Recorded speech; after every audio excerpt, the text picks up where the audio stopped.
Hello दोस्तों, तो चलिए हम लोग इस वीडियो में सीखेंगे कि उत्तल दर्पण अर्थात कॉन्वेक्स मिरर में R बराबर 2F या F बराबर R/2 कैसे साबित किया जाता है।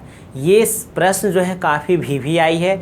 इसके पहले वाले वीडियो में हमने अवतल दर्पण में ये साबित करके बता दिया है। तो चलिए हम लोग शुरू करते हैं। पिक्चर भी आपके सामने ही बनाते हैं। आइए, तो कहता है अब क्या उत्तल दर्पण। तो उत्तल दर्पण में जानते हैं कि उत्तल दर्पण इस प्रकार से होता है। उत्तल दर्पण ऐसा होता है। ये उत्तल दर्पण आप बना लीजिए, ठीक है। इस प्रकार से बना लेंगे। अंदर की ओर क्या करेंगे, कलई कर देंगे, रंग देंगे। ये रंगा हुआ भाग होता है, ठीक है। एग्जाम में जानते हैं चाप के सहायता से बनाइएगा तो बहुत सुंदर बनेगा, है ना। हम तो बोर्ड पर ऐसे ही हाथ से बनाते ताकि स्पीड में बन जाए। अच्छा, इसको आप क्या करिएगा, नीचे ऐसे सामने ऐसे खींचिएगा। ये दे दीजिए x। ये दर्पण का ध्रुव है, ये x डैश लिख सकते हैं आप, है ना। प्रधान अक्ष है, ये थोड़ा सा लगता ऊपर होना चाहिए ना, ये है x डैश है। चलिए अब यहाँ पर देखिए, एक प्रकाश की किरण समानांतर लाइएगा, ठीक है।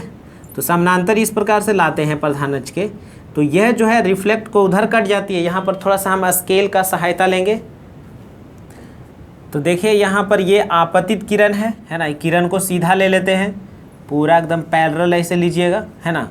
अच्छा, ये तो आपको मालूम है कि परावर्तित जब होगी ये किरण, तो परावर्तित होने के बाद ये कहाँ जाती है, तो इस प्रकार से उधर मुड़ जाती है। लेकिन डॉट डॉट डॉट इधर फोकस पर कटती हुई मालूम पड़ती है ना। इसको हम F कहेंगे। क्या कहेंगे, ये तो इस प्रकार निकल गया उधर। और दूसरा जो हम था, जितना ये लेंगे उतना ही दूरी ये लेते हैं, ये C। अब बाद में बराबर होता ही है, ठीक है। अब यहाँ पर देखिए, यहाँ पर इस प्रकार से इसको हम बराबर मिलाएंगे, ठीक है। तो ये इस प्रकार से मिला लेंगे और इसको डॉट डॉट इस प्रकार कर देंगे, ठीक है। इसको और आगे बढ़ा दीजिए इस प्रकार से, है ना। सीधा और खींच लेते हैं, स्केल से ही खींच लेते हैं ताकि पिक्चर आपका ज़्यादा अच्छा रहे दिखने में, है ना। ये अभिलंब है, ये क्या है जी, अभिलंब है। ये अभिलंब है ना। समझने में आपको आसानी होगी, ठीक है। ये इस पर गया और इसी पर लौट जाता है, ठीक है, वक्रता केंद्र से। अब यहाँ पर देखो कोण का नाम हम देते हैं। ये हम नाम दिए, देखो ध्यान से, ये वाला ऐसे है कोण 1, ये कोण 2, यहाँ पर नाम देते हैं 3, यहाँ पर नाम देते हैं 4। क्लियर है। इस प्रकार से हम पिक्चर बना लिए, ठीक है। इसको और इधर लिख ले रही है। अब यहाँ पर क्या करते हैं, इसके बारे में लिखते हैं। बताइए, ये पिक्चर सवाल में दिया हुआ था, नहीं दिया हुआ था, तो हम क्या करेंगे, मानेंगे। क्या करेंगे, मानेंगे। लिखेंगे माना कि MN एक उत्तल दर्पण है। उत्तल दर्पण है, माना कि MN एक उत्तल दर्पण है ना, जिसका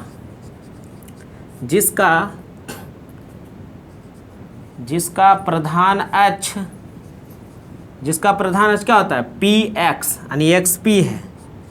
जिसका प्रधान अक्ष XP है, मुख्य रूप से यही होता है, समझे। इधर तो माइनस नेगेटिव है, XP है ना। आई है, नाम दीजिए A और ये B, आई नाम दीजिए C। नहीं, C तो यहाँ पर है तो इसका नाम D दे दीजिए। परावर्तित किरण D है। क्लियर है ना। तथा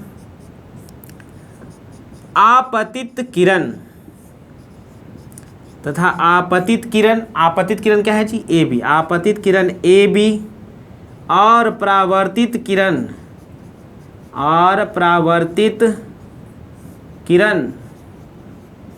क्या है जी, B से D है, यानी BD है। परावर्तित किरण क्या है, BD है। इसके फोकस दूरी क्या है जी, PF तथा वक्रता त्रिज्या क्या है जी, PC है। वक्रता त्रिज्या क्या है, PC है। बस इतना काफ़ी है। और भी लिखना चाहते हैं तो इसका लिख सकते हैं, दर्पण के ध्रुव क्या है, P है, ये भी दे सकते हैं इसमें, है ना। तो तो इतना काफ़ी है, ये इतना हम मानने वाला काम करते हैं, पिक्चर बनाते हैं और पिक्चर को ही हम इसको शब्दों में लिख देते हैं। क्लियर है। अब यहाँ पर चलते हैं प्रकाश के परावर्तन के नियम से, या तो सिर्फ परिवर्तन के नियम से ही दे सकते हैं, प्रकाश का नहीं लिखे तो इतनी लिखिए, कोई दिक्कत नहीं है, चाहे पूरा भी लिख दीजिए, क्योंकि लेसन तो लाइट का ही है ना, प्रकाश का ही है। तो परावर्तन के नियम से हम लोग क्या जानते हैं कि जब परावर्तन का नियम हो तो 1 बराबर क्या होता है, 1 बराबर 2, ये दोनों आपस में कोण बराबर होगा ना, यानी कोण हो जाएगा 1 बराबर कोण 2। समीकरण पहला, परावर्तन के नियम से आपतन कोण और परावर्तन कोण दोनों आपस में क्या होते हैं, बराबर होते हैं। क्लियर यहाँ तक है, समझ में आ रहा है ना समझ में। तो चलिए ध्यान से देखते रहिएगा तब ना समझ में आएगा। अच्छा है ना, मोटू पतलू देखते हैं, मोटू पतलू देखा करिए, समझें, कोशिश करने वाला कभी हार नहीं होता है, आप लोग कोशिश ही नहीं करते हैं।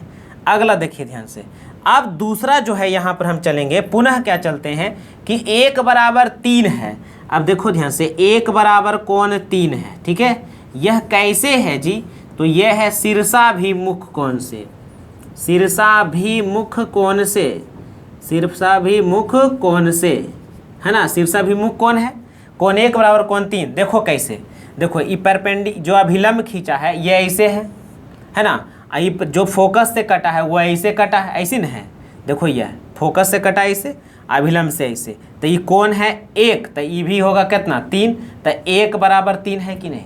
वैसे दो कोण जिसका शीर्ष एक ही हो, आमने सामने, मतलब कि एक उल्टा हो, विपरीत दिशा में हो लेकिन शीर्ष एक ही हो, वह शीर्षाभिमुख कोण कहलाता है। तो बोलो है, देखो ध्यान से, ये वाला लाइन ऐसे गया और ये लाइन ऐसे आया, तो यानी कोण 1 बराबर कोण कितना हुआ 3। यहाँ तक कोई भी दिक्कत नहीं होनी चाहिए। समीकरण 1 और 2 से 2 बराबर 3 हो जाएगा, है ना। इसको मिटा देते हैं, समझ गए होंगे आप लोग। यहाँ से देखिए, आइए यहाँ से चिन्ह इस प्रकार से देते हैं, चलेंगे समीकरण 1 एंड किससे जी 2 से, समीकरण 1 एंड किससे 2 से। तो समीकरण LHS बराबर है तो RHS भी यहाँ पर क्या होगा, बराबर होगा, यानी हो जाएगा क्या जी, कोण 2 बराबर कोण 3, कोण 2, इसको मान लीजिए समीकरण 4 होगा ना, RHS बराबर हो जाएगा। क्लियर है ना, यहाँ तक तो समझ ही रहे होंगे, बुझलू कि ना, बुझ रहलू है ना। हाँ देखू इधर, ध्यान मत देहू इधर, आइए, मतलब ध्यान देते रहिए, है ना, गुस्सा नहीं होइएगा। देखिए अब आगे क्या करता है कि समीकरण इतना हो गया। अब जरा बताइए, जब 2 समानांतर रेखा को एक तिर्यक रेखा काटे, है ना, तो एक बाहर एंगल बनता है और एक अंदर एंगल बनता है। इस कोण को कौन सा कोण कहते हैं, संगत कोण कहते हैं। कौन कोण कहते हैं, संगत कोण कहते हैं। तो यहाँ पर ध्यान दीजिए, देखिए यहाँ पर पिक्चर कैसे यहाँ बना रहे हैं, ये हुआ इस तरह से और नीचे का प्रधान है जी इस तरह से, और ये देखो ये वक्रता केंद्र पर जा रहा है, जो देखिएगा इस प्रकार से वक्रता केंद्र पर ऐसे डॉट डॉट है इस तरह। क्लियर है। अब देखिए यहाँ पर देखिए 2 बन रहा है और यहाँ पर कितना बन रहा है, 4 बन रहा है। तो यहाँ पर बना दीजिए ना 2 और यहाँ पर बना दीजिए कितना, 4। बोलिए संगत कोण से आपस में क्या है, बराबर। तो यहाँ पर लिख देंगे कोण 2 बराबर कोण 4, समीकरण 5।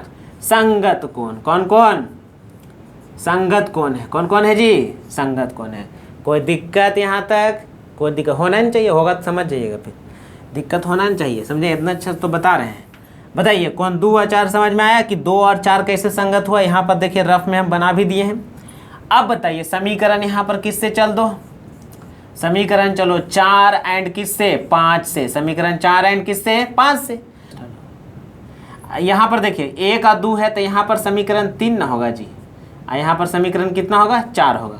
तो समीकरण 3 एंड 4 से, है ना, सॉरी इसके लिए वहाँ पर गलत हो गया था, 4 और 5 लिख दिए थे, जबकि 2 ही समीकरण तक है ना। तो 3 और 4 से, तो यहाँ पर देखिए LHS बराबर तो RHS भी बराबर, यानी कोण 3 बराबर कोण 4, कोण 3 बराबर कोण।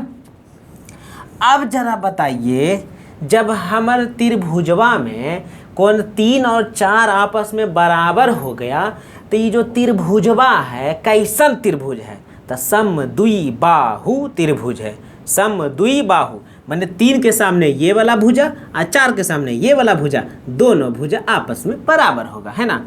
तो इस तरह कह सकते हैं कि यहाँ पर जो है, यहाँ पर हम लिख देंगे एफ सी बराबर, या तो बी एफ बराबर एफ सी लिख दीजिए, है ना, बी एफ बराबर एफ सी। क्लियर है, आ रहा समझ में, बी एफ बराबर एफ सी।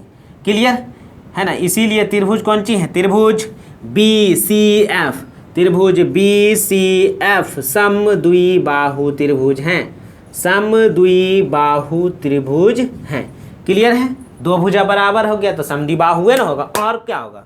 अब देखिए ध्यान से, अब यहाँ पर क्या है कि अब बात हो गई इसकी वाली, अब यहाँ पर पुनः मानेंगे फिर से, जिस तरह से हम पिछला वीडियो में बताएं उसी प्रकार से पुनः मानते हैं कि B जो है ना वह F बिंदु है ना, B लिखेंगे, है ना, बिंदु B है ना, P के काफ़ी निकट है, P के काफ़ी निकट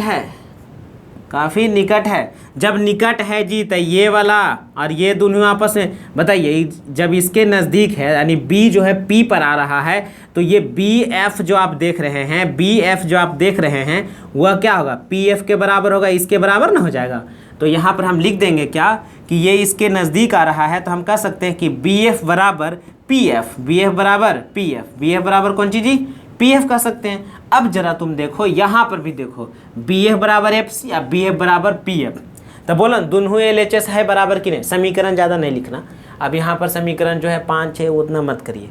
यहाँ पर देखिए BF बराबर FC, BF बराबर PF, दोनों बराबर है तो RHS भी बराबर हो जाएगा ना, इसीलिए तो कह सकते हैं कि FC बराबर PF।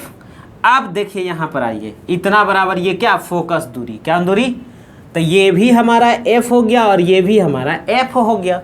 तो पूरा यहाँ से यहाँ को हम क्या PC लिखते हैं, तो PC बराबर लिख दीजिए ना, इसमें दो है, एगो है PF एगो है FC, तो हो जाएगा क्या जी, PF जोड़ FC, है ना। अब इसको हम कहते हैं बड़ी R, इसको देखिए दोनों को F कहते हैं, तो F और जोड़ F, तो बड़ी R बराबर कितना हो जाएगा जी 2F, है ना। या तो इसी को हम कह सकते हैं F बराबर R/2, PROVED, प्रूव्ड हो गया। तो इस प्रकार से ये भी प्रश्न आते हैं 5 नंबर के, समझे, 5 नंबर के बोर्ड एग्जाम में पूछे जाते हैं, तो इसको बढ़िया से लिख के अच्छा से समझ लीजिए, ठीक है।